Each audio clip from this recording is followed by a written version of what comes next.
Suboxone treatment is becoming a staple in the treatment of OUD.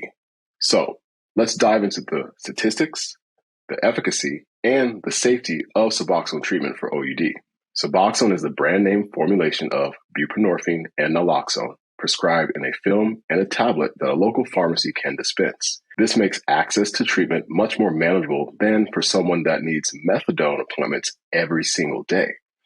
Suboxone is so effective that the World Health Organization classified Suboxone as an essential medication. One study showed that cravings dropped over 50% after 1 month of Suboxone treatment. Studies have also shown that medication-assisted treatment, or MAT, which includes Suboxone and methadone, can be highly effective in managing OUD. According to the Substance Abuse and Mental Health Services Administration, or SAMHSA, individuals receiving MAT have a higher chance of long-term recovery and reduced risk of relapse than those who do not. It's estimated that around 50 to 60% of individuals treated with Suboxone successfully reduce or discontinue their opiate use. But in 2020, only 11% of people with OUD received MAT treatment, so we still have some work to do. Now, as of September 2020, about 85,000 registered and qualified clinicians for MAT were available.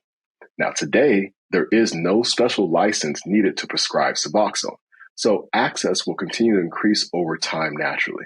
Suboxone is an FDA-approved, safe, and effective medication. FDA approval requires rigorous testing, multi-year clinical trials, and extreme quality control. Suboxone is estimated to reduce illicit opiate use by 40%. Buprenorphine has a very low risk of respiratory depression or cardiac symptoms. This is very important, considering opioids, benzos, and other drugs can affect the lungs and cause respiratory distress or even death. Now, 3/4 of adults taking buprenorphine, they were seen to not misuse their actual medication. In comparison to methadone, buprenorphine patients had a lower risk of lethal overdoses.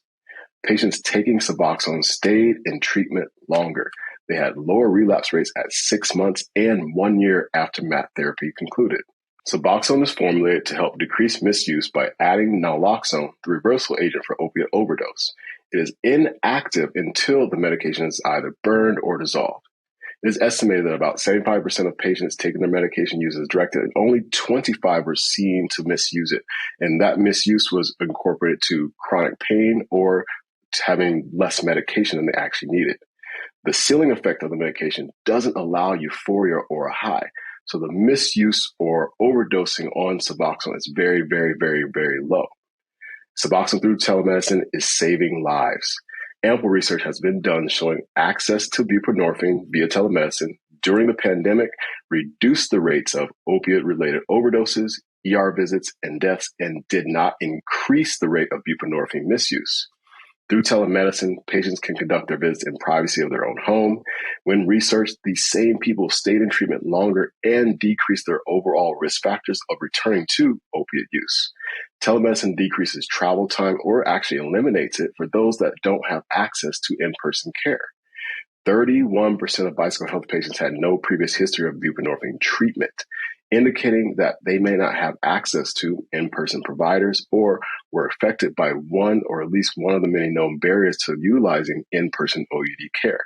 So once again, Suboxone and telemedicine save people time, money, and their lives.